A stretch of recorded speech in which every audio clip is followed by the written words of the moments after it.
이거는 여우가 아니라 그냥 이라고 저는 생각해요. 지금 와서 생각하면. 다행히도 잘 헤어져서 넘어갔지만 내가 한 발자국 한 발자국 한 발자국 건너가면서 아마 요단강까지 건너갔을 거예요. 여러분들한테 좀 부탁하고 싶은 건 여러분들이 가스라이팅을 당한 연애가 있다면 그걸 댓글로 같이 적어주세요. 그러면 이 영상을 아직 당하지 않는 분들의 입장에서 보면은 정말 큰 도움이 될 거예요.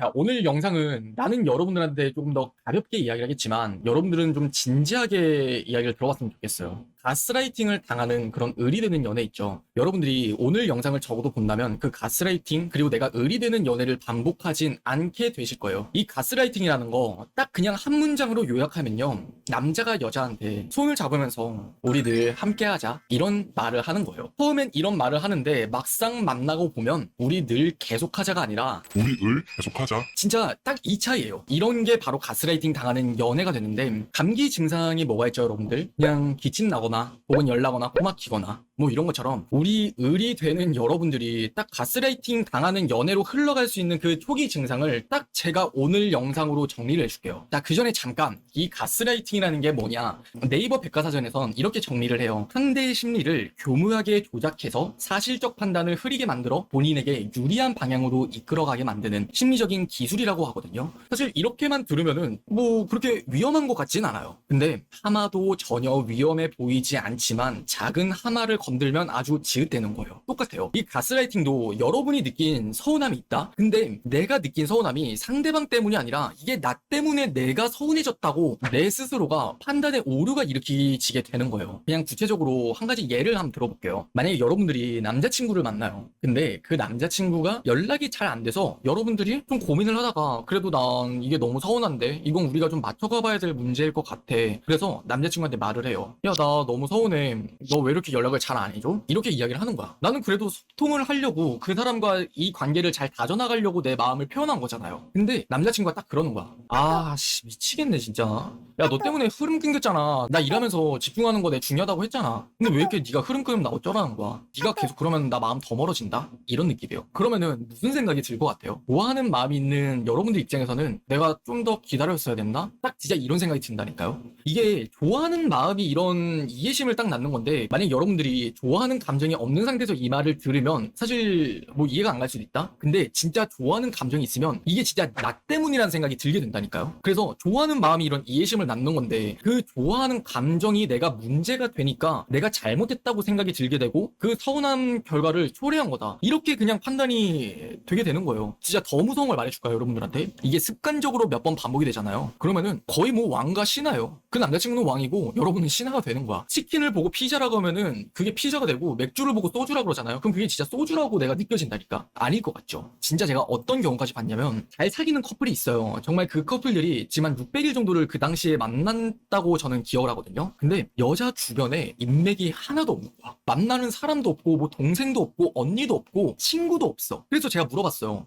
근데 야, 너네는 맨날 그렇게 붙어있고 안 붙어있을 때도 있잖아. 뭐 남자친구가 뭐 일하러 간다거나 그러면은 너는 뭐 해? 이렇게 물어보니까 그냥 집에서 혼자 게임한대요. 그럼 다른 사람은 안 만나? 이렇게 물어보니까 네, 그렇대요. 근데 왜 그렇냐고 제가 물어봤어요. 그랬더니 딱 그 여자친구가 뭐라고 말했냐면 아, 그 오빠가 제 남자친구 만나는 사람들 다 위험하대요. 그래서 저 등쳐먹으려고 하는 사람도 있고 막 저 사기치는 사람들도 있다고. 그리고 심지어는 그 뒤에서 안 좋게 얘기도 했다고 했어요. 그래서 저는 그냥 오빠밖에 만나고 싶지 않아요. 그건 진짜 이 말 듣고 아, 이런 사람이 있다고? 아무튼 이거는 정말 극단적인 예시를 제가 들어본 거지만 여러분들이 가스라이팅 당하는 그냥 내가 을이 됐다는 것조차 모르는 그 을의 연애가 되지 않으려면은 여러분들이 애초에 남자를 만날 때 좀 잘 만나줬으면 좋겠어요. 이 남자랑 이제 막 관계 발전이 시작될 때 아, 이 사람은 나를 가스라이팅 시키면서 을의 연애를 분명 시킬 것 같다 아니다를 구분하는 그 기준들에 대해서 지금부터 말씀을 드릴 거예요. 저는 이걸 두 가지로 나눠서 말씀을 드릴 건데 첫 번째는 남자 자체에게서 드러나는 특징에 대해서 이야기를 해보고 그리고 그 남자와 나 사이에 우리의 관계라는 관점에서 또 이야기를 다시 할 거예요. 자, 먼저 남자의 특징. 첫 번째는 그냥 말을 정말 잘해요. 굉장히 논리적인 것처럼 보여요. 그냥 여러분들이 어떤 남자를 만났는데 이 남자가 진짜 말을 정말 잘하잖아요. 그러면은 그냥 일단은 반은 이 사람 가스라이팅 가능성이 있다라고 의심을 하세요. 사실 남자들 중에 어떤 말을 잘하는 사람 정말 많이 없거든요. 그냥 남자는 태생적으로 여자보다 말을 좀 못할 수밖에 없어요. 근데 말을 잘한다면은 그 남자는 어떠한 연애나 아니면 내가 심리적인 우위에 앞서기 위해서 화수를 늘렸을 배경이 좀 더 더 높거든요. 아무튼 그 남자가 말빨이 여러분들보다 세잖아요. 그러면은 사실 가스라이팅을 당해보기 전에는 내가 가스라이팅을 당하는 건지 아닌지 그거 구분 못해요. 여러분들이 그 사람보다 말빨이 더 세지 않는 이상은 그 남자가 말빨이 더 세다면 여러분들은 그거 구분 못한다고요. 그래서 오늘 영상에서 제가 포인트로 딱 말씀을 드리고 싶은 건 모든 서운함이나 모든 문제 있죠. 그 사람이 모든 어떠한 것에 표현하는 것들이 나로 귀결되고 나로부터 시작해서 나로부터 귀결되면 그건 문제가 있을 가능성이 매우 높고 그 사람은 가스라이팅을 잘할 남자일 가능성이 확실해요. 왜 이걸 보면은 그걸 정확하게 구분할 수 있냐면은 사람의 습관은 바뀌지 않는다 그래요. 그 사람의 상황이나 우리의 입장은 달라질지언정 습관적인 행동은 바뀌지가 않거든요. 그 사람이 애초에 우리가 관계 발전될 때부터 나로 시작해서 그 사람의 행동이 뭔가 영향이 이제 끼치게 된다라는 걸 말을 하잖아요. 그 구조가 가스라이팅을 당하는 거랑 다를 게 없다라는 거예요. 그래서 나중에는 여러분들이 만났어? 처음엔 여러분들이 이렇게 해줬으니까 내가 좋아라고 말을 하지만 나중엔 그 사람이 싫어지면 네가 이렇게 했기 때문에 내가 멀어졌어. 이런 식의 그 습관은 바뀌지 않는다고요. 그래서 이런 결과가 되는 여러분들의 어떠한 행동이나 여러분들이 결과가 되는 논리 습관을 가진 사람 이거 하나만 보면은 아무리 그 남자가 말을 잘하더라도 이거 명확하게 구분할 수 있어요. 자, 그리고 두 번째로 여러분들이 생각해봐야 될 건 회피형 남자. 이거 국룰이에요. 그냥 더도 덜도 할 거 없이 회피형 남자, 동굴 들어가는 남자 있죠. 이건 그냥 1+1이라고 생각을 하시면 돼요. 가스라이팅을 하는 남자들 중에 어떤 회피형 남자? 없을 수도 있어요. 근데 회피형 남자 플러스 말빨이 정말 세다?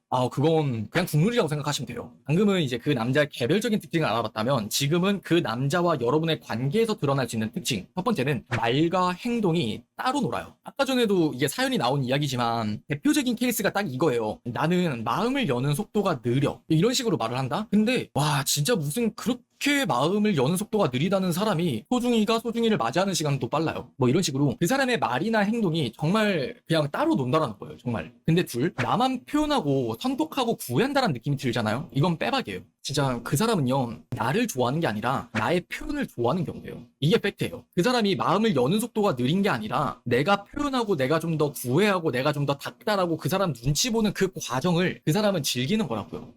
지금부터는 제가 좀 더 적나라한 이야기를 할게요. 가스라이팅을 잘하는 남자들 중에 좀 변태 성향이 있다는 걸 좀 같이 말씀을 드릴게요. 이건 좀 딥한 이야기라서 여러분들이 정말 처음 듣는 경우가 많을 거예요. 여러분들 좀 일상에서도 SM은 좀 많이 들어봤을 거예요. 뭐 단순히 그냥 때리고 맞고. 근데 이 SM이라는 것도 이 안에서 마치 우리가 표면적으로 보이는 땅이 아니라 그 개미굴처럼 굉장히 다양한 종류의 갈래길이 진짜 뻗쳐져 있어요. 그 중에 하나가 이 가스라이팅이라는 건데 가스라이팅을 즐기거나 습관이 되어 있는 부류의 사람들은 상대방이 고통스러워하는 걸 즐기는 부류예요.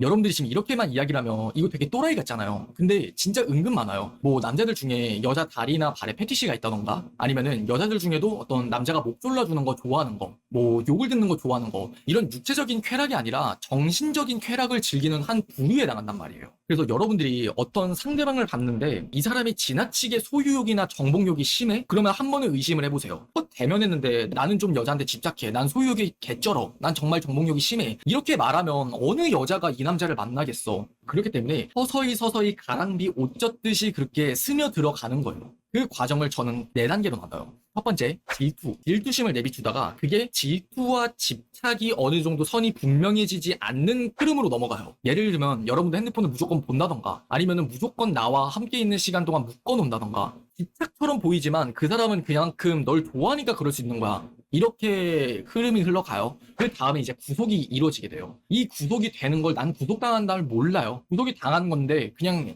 이 사람이 조금 이제 집착이 좀 심한 남자이구나 라고만 나는 이해를 하게 돼요. 그 다음에 이제 이게 쾌락으로 넘어가게 되는 거예요. 이 4단계가 되면은 서서히 물들어가면서 가스라이팅이 시작이 되는 거예요. 그럼 여러분들은 이걸 애초에 어떻게 구분할 수 있냐면 앞서 말씀드렸던 남자의 성향 그리고 우리의 관계의 성향과 더불어서 그 남자가 좀 질투나 집착이 많다 그러잖아요. 그러면은 그냥 도망치세요. 그냥 더 나아가서 유신님도 가스라이팅을 당한 적이 있었어요? 라고 물어봤잖아요. 저도 있었어요. 전 가스라이팅을 어떤 식으로 당했냐면은 항상 여자친구랑 싸우잖아요. 그러면 저는 그때마다 들었었던 말이 뭐였냐면 그 사람이 울면서 그러더라고요. 난 진짜 유신아 네가 더도 말고 덜도 말고 한 발자국만 다가와주면 난 풀렸을 텐데 그 한 발자국 다가와주는 게 그렇게 힘들었어? 진짜 온갖 상황에서 그 말을 듣잖아요. 그러면 내 입장에서 무슨 생각이 드냐면 내가 너무 그냥 한 번만 자존심 내려놓을 걸. 진짜 그 한 발자국 진짜 그 한 발자국에 내가 한 번만 참을 걸. 내가 그 한 발자국 정말 이 사람 입장에서 한 번만 더 이해해 줄 걸. 이런 생각이 진짜 들면서 내가 계속 미안하다고 말을 하게 된다니까요. 이거는 여우가 아니라 그냥 뿐이라고 저는 생각해요. 지금 와서 생각하면. 다행히도 잘 헤어져서 넘어갔지만 내가 한 발자국 한 발자국 한 발자국 건너가면서 아마 요단강까지 건너갔을 거예요. 근데 여러분들이 그러고 있는 건 아닌지를 한번 생각해보라고요. 그래서 조심해요, 정말 여러분들도. 여러분들의 이야기가 될 수 있는 거고 여러분들도 정말 돌이킬 수 없는 강을 건너게 될 수도 있으니까 꼭 오늘 영상 새겨 들으셨으면 좋겠어요.